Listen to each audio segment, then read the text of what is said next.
wasn't your first time seeing this incredible film. It's something that I think we're all very proud of, that it exists in the world of cinema. I'm very proud because I know the men who made it, and I think they're wonderful, beautiful people. And we're going to speak to them now for the next half an hour, so let's welcome to the stage Andrew Haigh, our director. Paul Mescal. Woo!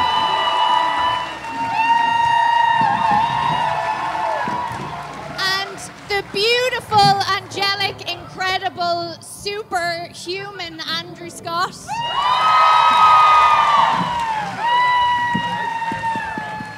Guys, it's such a beautiful, intimate, personal story that you've put onto the screen, and I know how close you all are now, and you've been doing a lot of promotion for the movie over the last couple of years, but how did this all come about initially? Andrew, how long were you working on this piece for before you got the guys involved?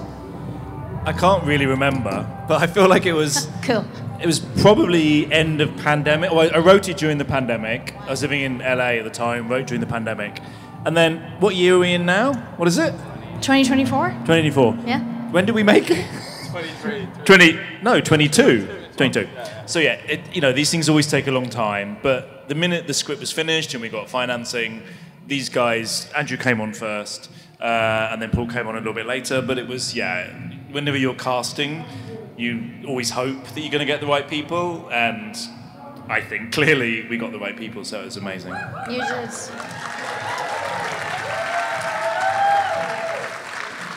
And, that's loud. What were those early discussions like for you all? I mean, you say that you wrote it during the pandemic, so I'm assuming that you had quite a bit of time to prep and sort of let it all cultivate. Did you guys get time to get to know each other, get to know Andrew? This is obviously something that's very personal for you. Like, did you have time? Because it's the best thing when you sign up to a project, but you don't have to do it straight away. You get a year or something to really let it settle into your bones. Did you guys get time to do that together? Sort of, but I mean, we didn't really rehearse or anything like that. But really? No. But I spoke to Andrew and we chatted a lot about it. Before he decided to do it, and then from then we just kept talking, I suppose, about things. And the same with Paul. And did we rehearse? We kind of got together in a weird hotel room in the Ibis Hotel in South Bank and chatted a bit for it. But I think it's all about getting together, talking about what the project means, talking about what they think it means, and then you just discuss that. And I think we were all from the very beginning quite open about our own, thoughts about life and thoughts about relationships and parenting and all those kind of things. And it's that connection that you can have in those early days of talking about a script that then means you don't need to talk too much after that. And then it was a really great experience, but I'll let them talk. Well, that's what I was going to say. That is the amazing thing about actors, and especially when you've got brilliant actors like yourselves, that most of the time, especially when you do an independent picture, you don't have time to rehearse because you got no money. Yeah. So was it just an instant connection that you guys had? It seems like it was. Were you just sort of thrown in at the deep end and you just had to go okay, let's just figure out this relationship as we go, and you were lucky that it just sort of fell into place? Yeah. We'll share it. I think, look, I knew before I signed on that I was going to love working with you, and then everything kind of fell into place when we were together on set, and Andrew Haigh, it all felt very... Yeah. A lot of consideration obviously went into it, but when I look back on it, it just felt very natural and kinetic. Kinetic, no less. Kinetic. It was. And any other words you want to add to kinetic, Andrew? Magnetic. Oh, any other ick words? Ecstatic. No, the script was really brilliant, and when you have a really brilliant script, it makes it so much easier, and it's amazing. What was it like to watch it? I'm so interested. Could you hear everything? Yeah, did you hear it? Good, yeah. Yeah. Yeah, it's good. It's amazing to watch it in this thing. Oh, good.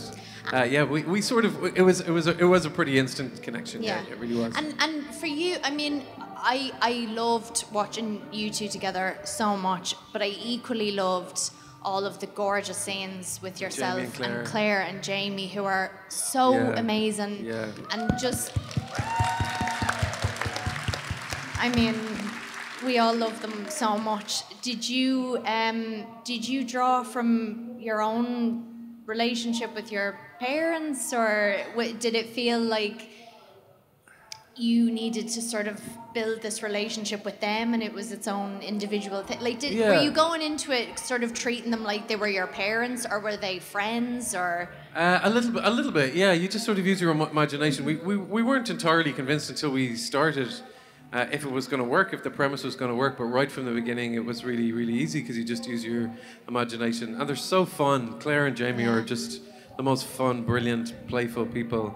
Yeah, that was really easy as well. And you draw a little bit from your own life, yeah, definitely. But you know, it's just an active imagination. I think that's why audiences really love it, because it's such a beautiful premise for a story, you know. It really is. And it's also it's something that I think we all start to go through around this point in our life, where you start to see your parents in a different form almost. They take on this different form. They become human to you, and that's what I really loved about the piece as well, is that they were people with their own lives and their own histories, and they became sort of like companions of yours, which was so gorgeous. And I guess because we're here, because we're at Glastonbury, we should probably talk about the music, and especially that end scene. It's so powerful.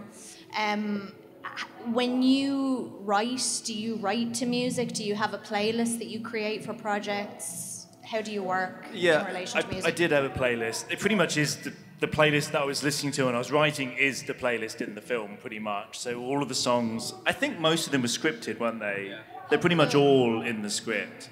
And they're just songs I loved growing up. You know, I'm 51 now, and there were songs I loved in the 80s, and there were songs that meant something to me, and I was a kid and listened to The Power of Love by Frankie Goes to Hollywood when I was a 12-year-old kid, and so they just meant a lot to me growing up. And you know, this is a film about time travel in many ways.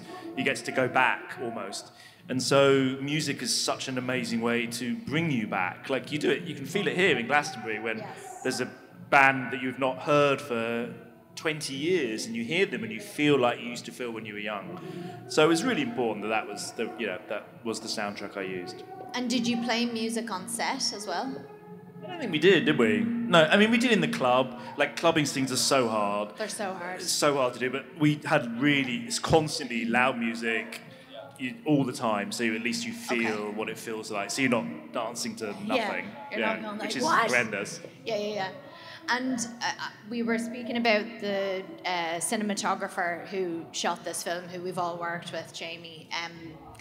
Was it important for you to have a certain atmosphere on set? Because obviously there's so many incredibly physically intimate scenes in this, but also just emotionally very vulnerable places that the guys have to go to, that I'm sure you had to go to, and that sometimes can really affect a crew as well, especially with something like this. Was it important to you to get a certain type of atmosphere throughout the filming? Yeah, look, it's the most important thing to me. I think in the end, the film that you see on a screen is so much down to how you make it feel when you're making it. And I think at every stage, from what I remember, there's always stresses, but it felt open and collaborative and kind, if that's not a cheesy word to use.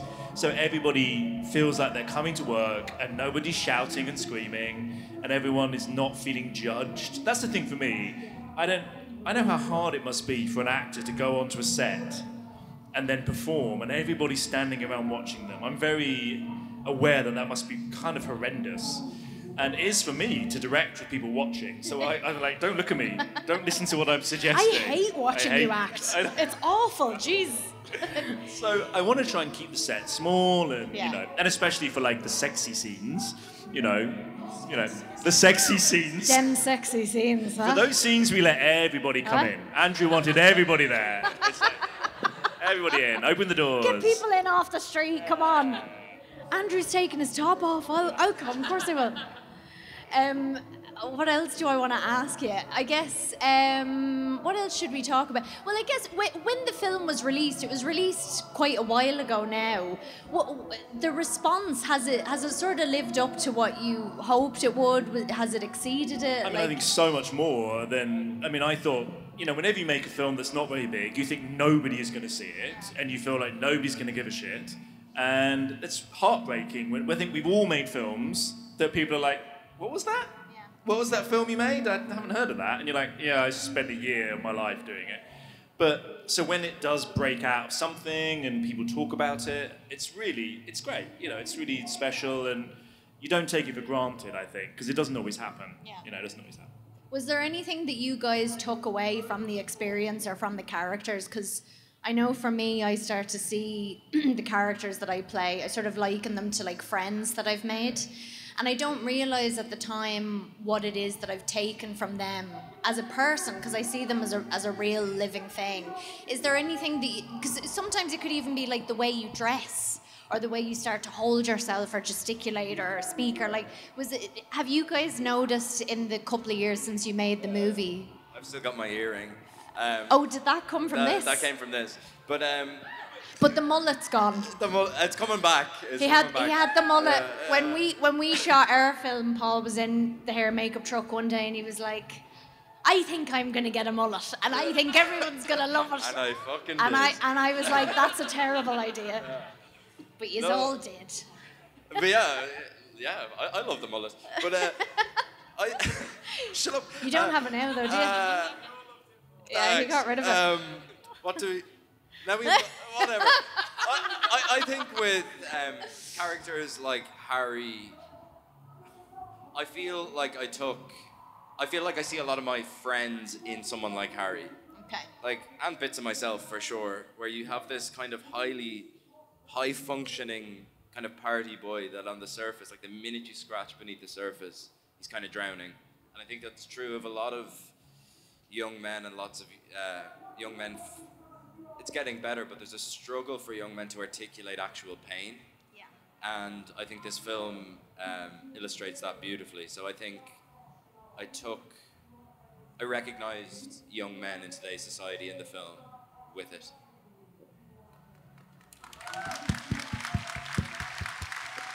For me, the big takeaway, genuinely, like, the more I work, the more I realize the process is nearly equally as important as the actual product itself. And this really isn't PR speak. It's so important when you work on something as intimate and complex as this, that you make real friends. And the big takeaway, when you're doing something like this and you're promoting it, you enjoy it. You feel so proud of it because the process was such an amazing experience, as well as the product being something that everybody loves.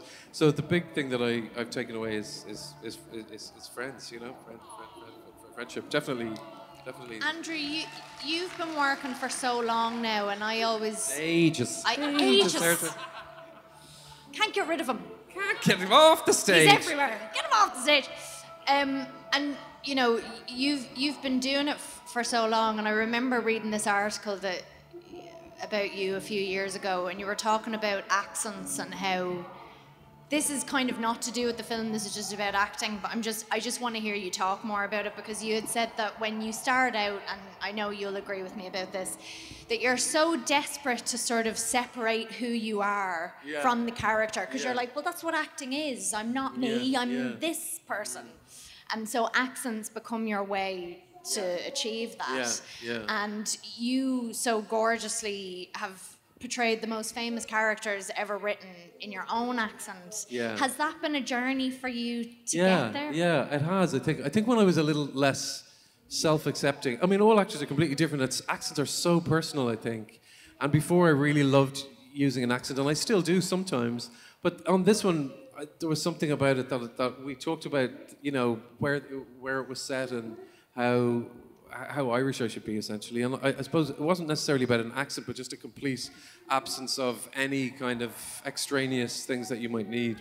And so for this one, it didn't seem important. But I don't know. It's really interesting. I just the only thing I think about it ultimately is that I really believe now that acting isn't about pretending to be someone else. It's about finding who you are through a sort of weird filter and still in some ways remaining intact. It's a fucking mental thing to do for a living. But did you guys not fight against that as a concept when you were starting out? Because I remember people used to say that to me. They're like, but you know, surely you're drawn from yourself or your own experiences in some way. And I used to get quite defensive, and I'd be like, no, it's a character. Yeah. I'm playing a character. This is my job. It's nothing to do with me. Yeah, yeah. And it's the a sort of older like I've an gotten, then I'm you like, accept no, it. it is. Yeah, like the more I've which I guess is kind of the journey that he's going on in this, is that you're slowly starting to accept these bits about yourself, and you're not necessarily going, this is me, take it or leave it, but like there's things you need to work on, and there's some things that you just need to sort of accept and let go of that grasp. And it just I always think about when you said that, because I think it's such an accurate reflection of growth, that you get to a point even as an actor where you're like, actually, especially like if you sound the way we sound, and historically speaking you're only cast as like, what, you are, but it's true, you know, historically speaking we're only cast as like the maid or someone poor or someone a bit mad. And I think it's really important that, like, for us, we're starting to use our own accents in the movies that we're in, and there's a freedom that comes with that, and it was just gorgeous to watch, really. Well, they used to allow, you know, when you do Shakespeare, you had to do it. There was everybody had to speak in what's called received pronunciation, RP. There was a very standard way of who gets to play certain characters, certain classical parts. Yeah. And I love the fact that anybody of any walk of life is now represented in places like the National or the Royal Shakespeare Company or the Abbey Theatre or whatever. That it should be. Acting is for everybody. It's not. I hate the idea of it being an elitist art form.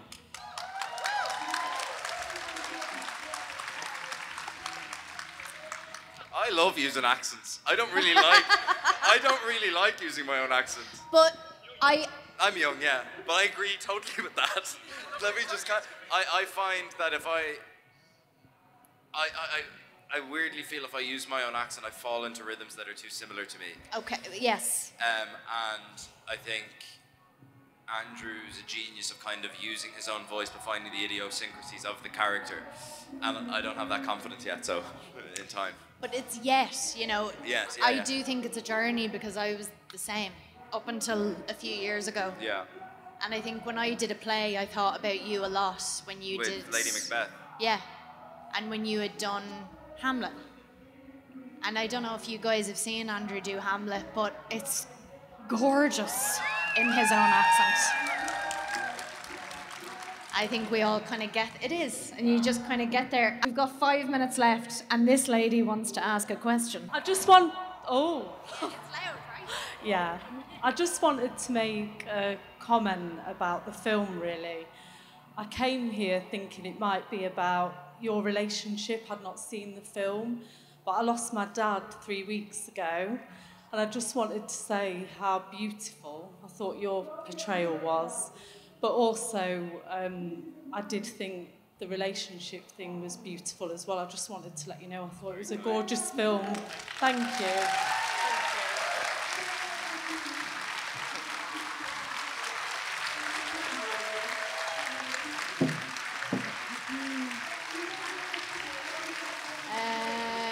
Oh, so much pressure having to pick someone.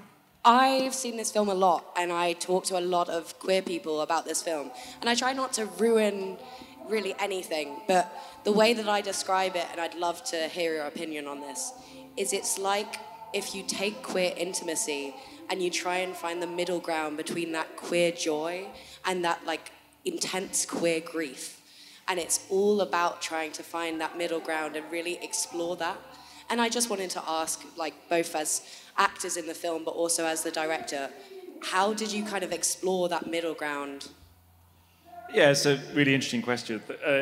It's a tricky ground to actually find. I understand the concept of queer joy and how we need to see queer joy. I like to see it as well.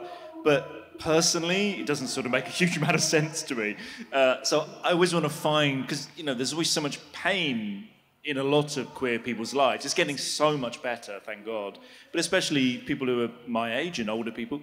And so I wanted to make a film that was about those two things existing together, that it can be really painful, but you can persevere and find a way through it to find something better. And that to me is, I'm not wallowing in queer pain, I'm realizing that it's there and then trying to find a way through it to get to something happier and more content, I suppose. Absolutely, thank you so much for that.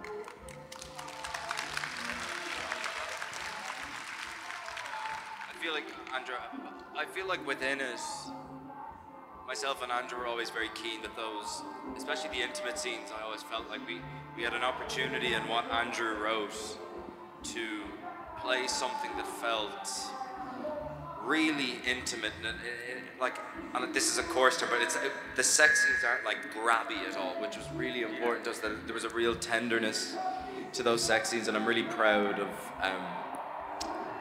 what those scenes do on the screen for me when I see it. Yeah.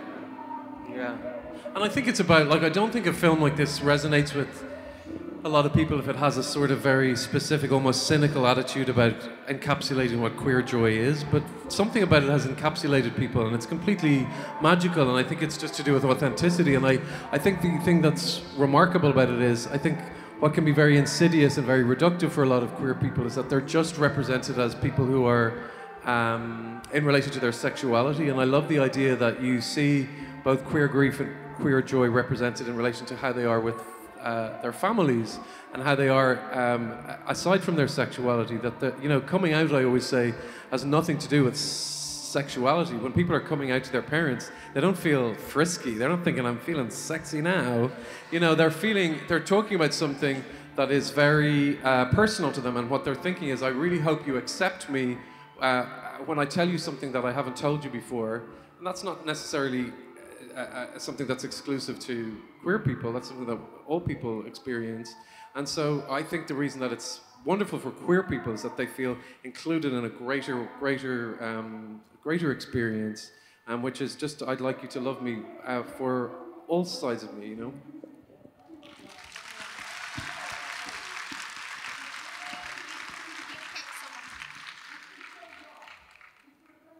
About that guy there. Did the pandemic affect the writing of the script? Yeah. Yeah, it definitely did. I was not living in the UK, so I was a long way from friends and family and all that kind of thing. And I just think, look, all of us were locked away and isolated. So I think it gave, for me, it sort of gave me space actually to look back.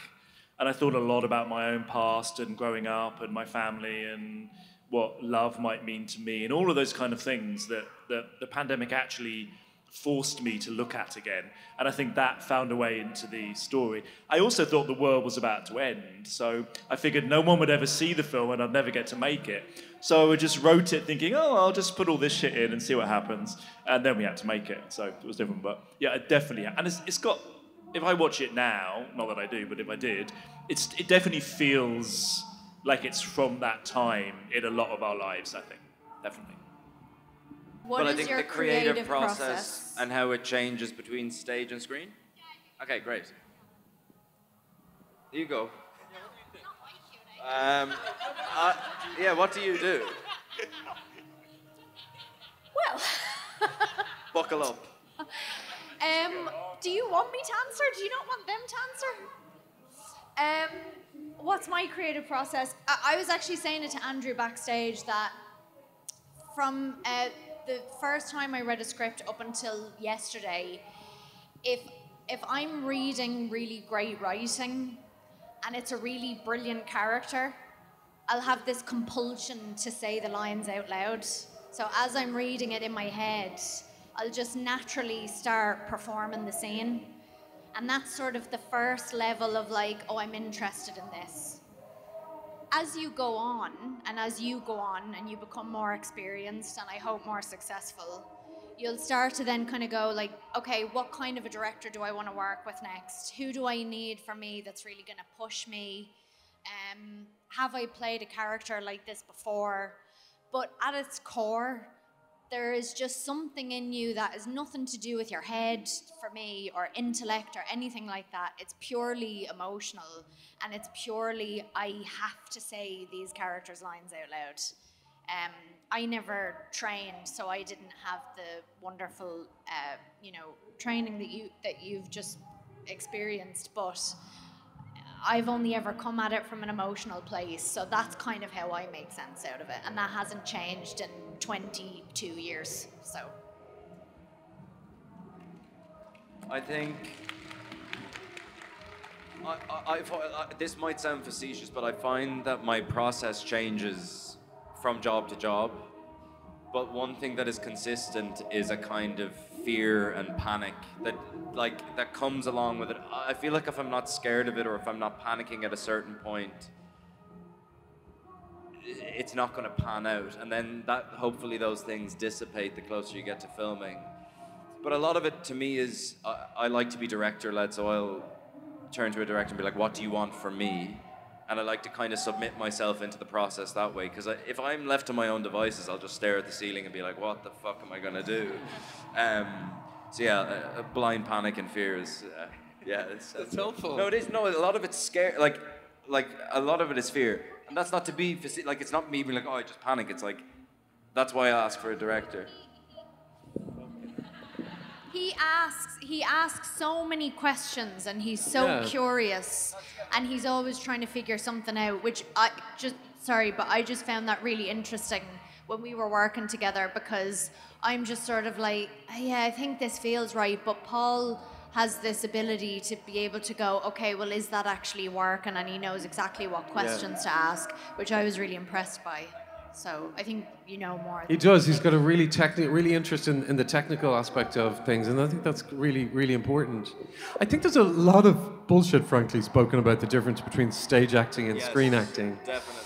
I think people know, one of your chief requirements, I think, as an actor is to understand people say, when you're a screen actor, you should do very, very little. And when you're a stage actor, you have to hit the back of the auditorium. But actually, some of the most beautiful things in the world is when an actor is completely stock still on a stage, and the audience just goes towards the performer.